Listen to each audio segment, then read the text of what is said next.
mengenai kenalaran proses-proses alami.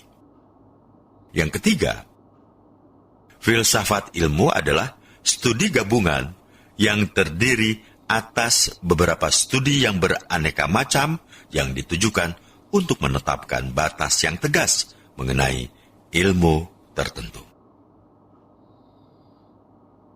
Tempat kedudukan filsafat ilmu ditentukan oleh dua lapangan penyelidikan filsafat ilmu. Pertama, sifat pengetahuan ilmiah. Dalam bidang ini, filsafat ilmu berkaitan erat dengan epistemologi yang mempunyai fungsi menyelidiki syarat-syarat pengetahuan manusia dan bentuk-bentuk pengetahuan manusia. Yang kedua menyangkut cara-cara mengusahakan dan mencapai pengetahuan ilmiah.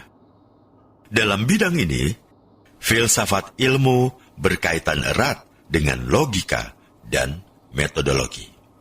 Ini berarti cara-cara mengusahakan dan memperoleh pengetahuan ilmiah berkaitan erat dengan susunan logis dan metodologis serta tata urutan berbagai langkah dan unsur yang terdapat dalam kegiatan ilmiah pada umumnya. Baik bidang pertama dan kedua tadi yang sudah dibahas dalam filsafat ilmu umum. Adapun dalam filsafat ilmu khusus, membicarakan kategori serta metode yang digunakan dalam ilmu atau dalam kelompok ilmu tertentu, seperti kelompok ilmu alam, ilmu masyarakat, ilmu teknik, dan sebagainya.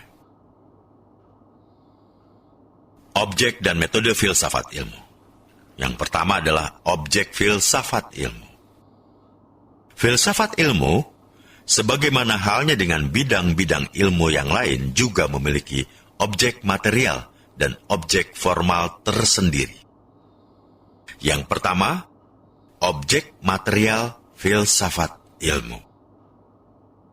Objek material adalah objek yang dijadikan sasaran penyelidikan oleh suatu ilmu atau objek yang dipelajari oleh suatu ilmu itu.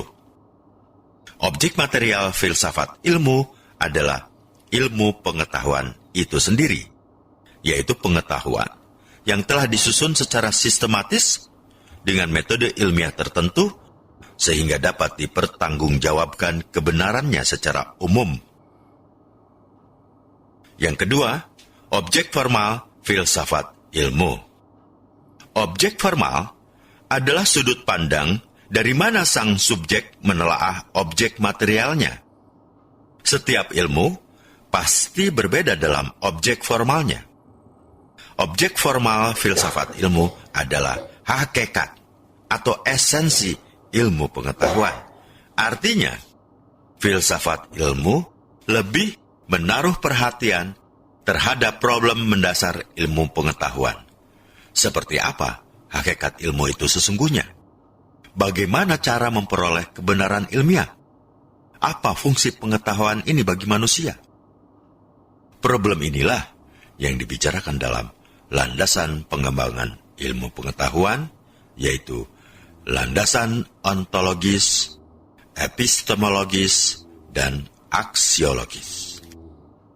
Landasan ontologis pengembangan ilmu artinya titik tolak penelaahan ilmu pengetahuan didasarkan atas sikap dan pendirian filosofis yang dimiliki oleh seorang ilmuwan. Sikap atau pendirian filosofis secara garis besar dapat dibedakan ke dalam dua mainstream, aliran besar yang sangat mempengaruhi perkembangan ilmu pengetahuan, yaitu materialisme dan spiritualisme. Materialisme adalah suatu pandangan metafisik yang menganggap bahwa tidak ada hal yang nyata selain materi. Spiritualisme adalah suatu pandangan metafisika yang menganggap kenyataan yang terdalam adalah roh yang mengisi dan mendasari seluruh alam. Pengembangan ilmu berdasarkan pada materialisme cenderung pada ilmu-ilmu kealaman dan menganggap bidang ilmunya sebagai induk bagi pengembangan ilmu-ilmu lain.